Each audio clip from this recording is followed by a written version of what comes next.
Kita difahamkan Tuan Haji pada penghujung bulan Oktober lalu merupakan Minggu Kesedaran Keselamatan Cyber. Barangkali dapat diterangkan apakah Minggu Keselamatan Cyber dan apakah bentuk inisiatif yang diusahakan oleh AITI sendiri? Minggu Keselamatan Kesedaran Cyber ini satu inisiatif tahunan. Kita telah memulakannya dari sejak tahun 2012. Bagi yang ini sama dengan diungkapkan bersama dengan APEC Telecommunication Cyber Security Awareness Day yang selalunya dibuat dalam 29 bulan Oktober, dan juga dalam ASEAN Japan Information Security Policy Meeting, diorang juga mengadakan Cyber Security Awareness Week pada awal bulan November. Jadinya kita ni ngambil sukut dalam bulan awal bulan 11 ni lah. Ya, dan selain daripada AITI, mungkin ada pihak-pihak lain yang terlibat dalam menjayakan sama Minggu Keselamatan Cyber ini, Tuan. Seperti yang maklum, AITI memang disokong oleh Kementerian Perhubungan dan juga didukung dari Kementerian Pendidikan, Polis Diraja Brunei, Jabatan Peguam Negara dan BRUSAT, iaitu Brunei Computer Emergency Response Teams. Ya, mungkin ramai di kalangan kita seperti mana yang saya katakan tadi selaku pengguna. Jadi yang penting di mobile phone tersiap sedia, kita ni boleh online dan macam-macam keperluan boleh kita dapatkan ya secara menerusi alam cyber ini. Namun dengan adanya Minggu Keselamatan Cyber ini, apa objektif ataupun kepentingan yang ingin disampaikan dan mungkin ada tema khusus untuk minggu kali ini? Antara objektifnya Minggu Kesedaran ini adalah untuk meningkatkan lagi kesedaran pengguna online dalam isu keselamatan dan jenayah online. Ini yang banyak masa ni berluasa, dan tambah lagi dengan penggunaan mobile dan smartphone ini secara meluas. Jadinya penggunaan ini lagi tertakluk kepada di tempat di mana saja pun boleh akses. Boleh dikatakan 24/7 orang, 24 jam sehari. Dan tambah lagi yang banyak penggunaan kita ni masa ni kanak-kanak, inda melimitkan kepada kanak-kanak. Tema pada tahun ini, tema yang kita buat adalah The Future Our Responsibility Together. Maksudnya masa depan adalah tanggungjawab bersama. Maksud masa depan di sini adalah kanak-kanak Ketanian ni, because mereka lah masa depan Ketanian. Betul. Jadinya mereka jugalah seperti maklum tadi, pengguna yang terbesar di Brunei ni yang banyak menggunakan sosial media. Diorang menggunakan internet ini juga dengan untuk kajian sekolah, untuk kajian-kajian sekolah, tapi untuk juga berkomunikasi dan juga sosial media. Jadinya inilah menjadikan risiko kepada kanak-kanak Ketanian ni, terdedahnya diorang ni kepada online ni, cyber ni. Seperti mana barangkali seperti mana titah Kebadulian Mahlia yang di touchnya pada hari jadinya yang baru mengenai dengan risiko kanak-kanak dengan cybercrime. Dan Tuan Haji tadi ada mengatakan di pembukaan bahawa acara ini disempurnakan dengan APEC Telecommunications Cyber Security Awareness Day dan juga ASEAN Japan Information Security Policy Meetings Cyber Security Awareness Week. Jadi ini merupakan satu acara yang diselenggarakan secara antarabangsa jadi mungkin ada lagi yang ingin kita ketahui, Sarina pastinya juga ada beberapa contoh antara perkara-perkara penting yang orang kita ni mesti berwaspada dengan keselamatan cyber ni, Tuan. Antaranya seperti penggunaan email lah. Kadang-kadang petani menerima email yang meragukan. Ya. Macam kadang-kadang beritahunya sila balas balik, dia ada membagi hadiah yang lumayan. Ya. Tapi kadang-kadang di sebalik email-email ini yang petani dah tahu, diorang ada menaruh virus ataupun ada malware, trojan di sana yang akan boleh menghack ya. Boleh menghack sistem petani. Dan juga penggunaan wifi di rumah-rumah ketani atau di tempat-tempat kan. Kadang-kadang ketani ni peka anda ingau ketani biarkan saja ada yang ada berpassword dan ada yang berpassword lah. Kiranya orang senang menggunakan, orang dari luar senang menggunakan. Jadinya sebaiknya ni passwordnya selalu ada, ditukar. Dan juga kalau boleh ia punya alamat atau SSID-nya tu di-hide, disembunyikan supaya orang luar dapat mendetek. Kalau orang luar dapat mendetek, maksudnya orang tu dapat masuk ke sistem ketani. Jadinya orang dapat menghack bukan saja komputer di sana, apa saja yang device yang connected to the wifi itu dapat orang akses. Jadinya ke mobile phone kah bila connected wifi-nya. Jadinya itulah risikonya. Iya. Ingin saya tanyakan itu Ana, kadangnya dalam komputer malar ni, wemanya komputer, wemanya mobile, ada saja beritahunya update-nya apa ni, sistem ini sudah lama perlu update. Begitu juga dengan new version. Begitu juga dengan antivirus. Jadi mungkin tuan dapat mungkin menyatakan serba sedikit kepentingan ketani mengupdate, perlu kita mengupdate, dan kemudian apa gunanya ketani memasang sama ada firewall ataupun juga antivirus. Mengupdate itu important sebabnya dalam hari-hari ini banyak hackers dorang cuba untuk memasuk ke dalam sistem ketani. Jadinya sistem yang ketani gunakan ataupun OS yang ketani gunakan itu dorang bila katakan out of date. Jadinya dorang setiap hari pun mendevelop dorang punya new patches, apa namanya ni, tempalan untuk supaya hackers-hackers ini dapat masuk kepada sistem itu. Jadinya keperluan mengupdate itu memang ada. Sebenarnya threat of yang baru-baru ini ia baru datang, jadinya belum ada ketani itu. Jadinya ketani mesti mengupdate itu untuk menutup segala-gala ruang-ruang yang akan dimasuki itu. Antivirus sama juga sebabnya apabila antivirus ini sekian hari dorang meresearch ada antivirus baru dan dorang akan mengantar signature baru arah ketani dengan update itu. Jadinya signature ini akan menghalang daripada virus-virus yang baru itu untuk datang. Penggunaan firewall juga perlu untuk menjaga orang masuk daripada menceroboh kepada sistem ketani, intruder ketani.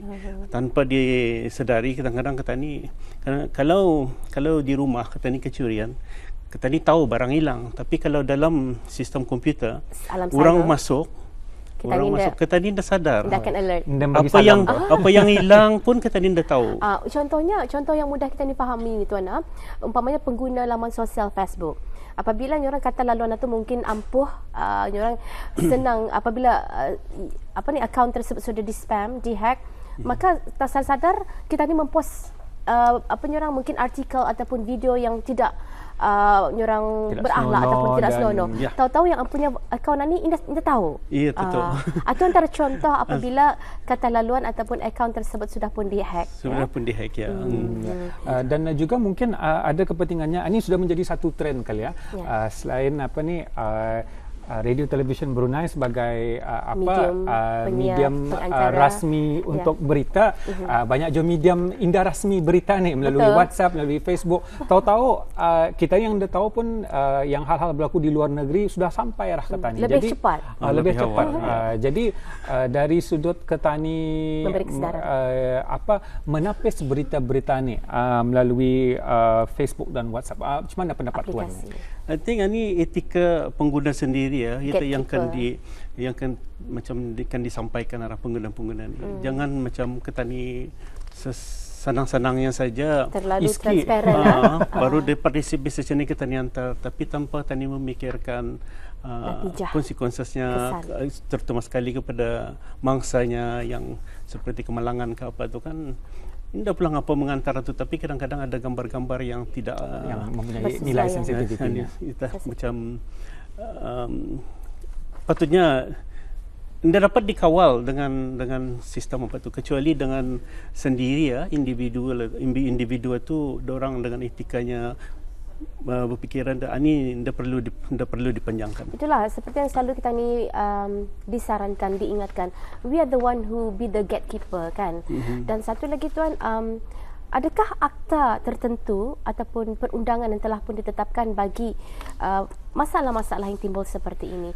Umpamanya jika ianya mengaitkan dengan orang kita ni kemaslahatan ataupun apa ni orang kan isu-isu sulit kerajaan macam mana?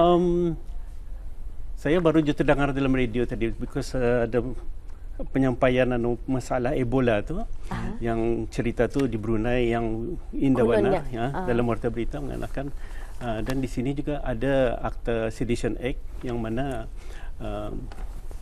boleh dipenjara 2 tahun kalau menyampaikan menyambung ataupun memanjangkan cerita yang akan merosakkan keamanan dalam negara itu. Ya, tujuan dorang untuk mengantar berita-berita ni bukannya yang cuma untuk menyusahkan kita ni supaya Brunei ni kurang aman lah cuma tu. Ataupun mungkin niatnya sebenarnya mungkin niatnya baik, tapi pada hakikatnya walaupun niatnya baik, tapi konsekuensinya seperti mana kata tuan tadi memburuk daripada membaik. Dan jadi Minggu Kesedaran ini ya sudah tuan memperkatakan tadi fokusnya kepada anak-anak, walaupun difokuskan kepada anak-anak, rasanya Indong pun harus tahu ya tentang perkembangan alam cyber ini. Jadi mungkin ada aktiviti-aktiviti yang dibukakan untuk orang awam ataupun aktiviti-aktiviti khusus yang akan dijalankan di sepanjang acara Minggu Kesedaran Keselamatan Cyber ini, tuan. Pada hari kedua, hari Selasa pagi adalah hari awareness seminar, cyber security awareness seminar for parents untuk ibu bapa penjaga. Di sini kami menjemput beberapa agensi yang akan menyampaikan taklimat-taklimat mengenai dengan kesedaran keselamatan cyber ni. Jadinya di sana kami bukakan juga kepada publik kepada orang ramai untuk datang ke sana ke mana ni? Di mana tempatnya ni, tuan? Di Rizkun International Hotel pada pagi Selasa. Tapi memandangkan terhadnya tempat duduk, sebisanya dihubungi pihak AIT dahulu untuk RSVP supaya dapat kami membagi seat number apa itu ni kan, tempahan awal. Sebabnya takut sekarang indah muat, sekarang indah bisa jualnya kan.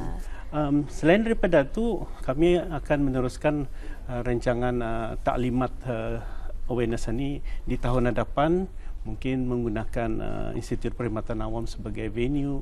Dan tarikh-tarikh dan venue ini akan dimaklumkan masa-masa akan datang melalui media-media yang terkenal. Iya. Jadi selain daripada pihak Bu Bapa, saya rasa pihak AITI juga dalam Minggu Kesedaran Cyber ini mungkin akan melibatkan sekolah-sekolah institusi ataupun Kementerian Pendidikan mungkin. Apa inisiatif yang disahkan? Satu inisiatif yang baru kami buat tahun ini adalah kami adakan satu pertandingan creative presentation yang mana kanak-kanak ini membuat creative presentation dalam subjek cyber security supaya dorang ini lebih mengkaji mendalam barang ini untuk disampaikan. Jadinya sudah acara ini kami buat bersama Kementerian Pendidikan, sudah dikeluarkan ke sekolah-sekolah, ke sekolah-sekolah menengah yang ditargetnya tahun 9. Sebanyak lebih daripada 20 penyertaan sudah, tetapi dalam hari final day itu kami cuma memilih 10 yang terbaik untuk disampaikan dan diadili tentang ia punya presentation skills. Baik. Selain daripada adanya seminar ya dan juga majlis perasmian dinyatakan akan diadakan pada 10 hari bulan. Seminar akan diadakan pada 10 dan juga 11 barangkali ni tuan. Seminar untuk kanak-kanak 10 hari bulan petang ya. Mulai jam 1.30 dan seminar untuk ibu bapa pada 11 pagi mulai jam 8 pagi. 11 hari bulan jam 8 pagi ya.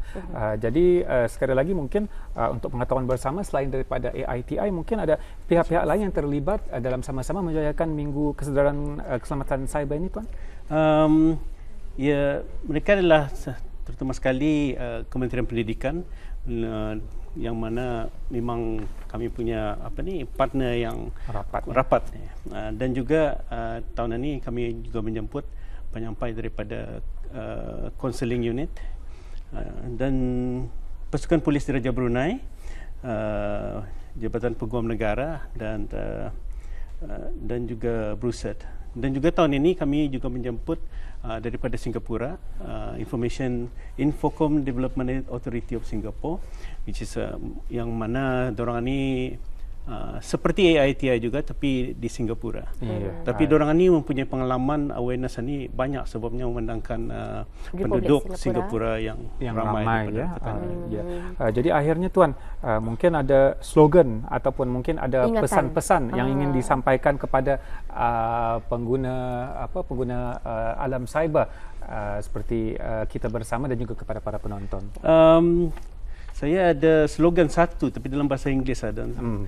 Dalam think before you click, jadinya kita ni fikir-fikirlah sebelum kita ni menyambung menghantar apa informasi yang kita ni terima. Think before you click, berfikirlah sebelum berkongsi maklumat yang diberi. Ringkas, padat dan cukup bermakna. Jadi terima kasih kepada Tuan Haji Zailani bin Haji Malik yang merupakan pengurus kanan sekuriti informasi di AITI. Mudah-mudahan bukan hanya pada waktu Minggu Keselamatan Cyber ni keselamatan cyber dijaga, tapi sepanjang masa untuk kita ni kekal menjadi negara yang baldatun tayyibatun wa rabbun ghafur. Jadi bukan saja kekuatan dari sudut spiritual tapi juga penggunaan teknologi khususnya di alam cyber. Sekali lagi Tuan Haji, terima kasih kerana bersama. Terima kasih.